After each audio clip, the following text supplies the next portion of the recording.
এক গ্রামে হাসান নামের একটা ছোট ছেলে থাকত। বয়স মাত্র 10 বছর, কিন্তু তার মুখে সব সময় হাসি লেগে থাকত। স্কুলে যাওয়ার পথে সে যখনই কোনো কাগজ, প্লাস্টিকের বোতল বা ভাঙা কাঁচ দেখত, পকেট থেকে একটা ছোট কাপড়ের থলে বের করে তুলে নিত। লোকে হাসত, হাসান তুই কি ঝাড়ুদার নাকি? সে লজ্জা পেত না, শুধু হেসে বলতো, না দাদু, আমি আল্লাহর মেহমানদারি করি, রাস্তা যেন পরিষ্কার থাকে।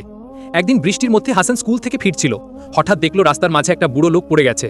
চারদিকে কাদা, কেউ এগিয়ে আসছে না। হাসান ছুটে গেল, ছাতা ফেলে দিয়ে বুড়োকে ধরে তুলল। তার সাদা জামা কাদায় ভরে গেল, কিন্তু সে হাসতে হাসতে বলল, চাচা আস্তে, আমি আছি।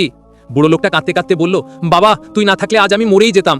সেই রাতে হাসানের বাবা মা বাড়িতে নেই। হঠাৎ দরজায় টোকা পড়ল। দরজা খুলতেই দেখে সেই বুড়ো চাচা দাঁড়িয়ে, হাতে একটা ছোট্ট বাক্স। বলল, তোর জন্য। ভিতরে ছিল একজোড়া নতুন জুতা আর একটা চিঠি। চিঠিতে লেখা, আমি এই গ্রামের সবচেয়ে ধনী লোক, আজ তুই আমার জীবন বাঁচিয়েছিস। কিন্তু জানিস তুই যে প্রতিদিন রাস্তা পরিষ্কার করিস, সেটা দেখে আমি অনেক দিন ধরে তোকে দেখছি। আজ থেকে তোর পড়াশোনার সব খরচ আমি দেব। আর শোন, আমার মৃত্যুর পর আমার সব সম্পত্তির অর্ধেক তোর নামে লিখে দিয়েছি, কারণ তুই আমাকে শিখিয়েছিস সত্যিকারের ধনী সেই যে মানুষের কাজে লাগে।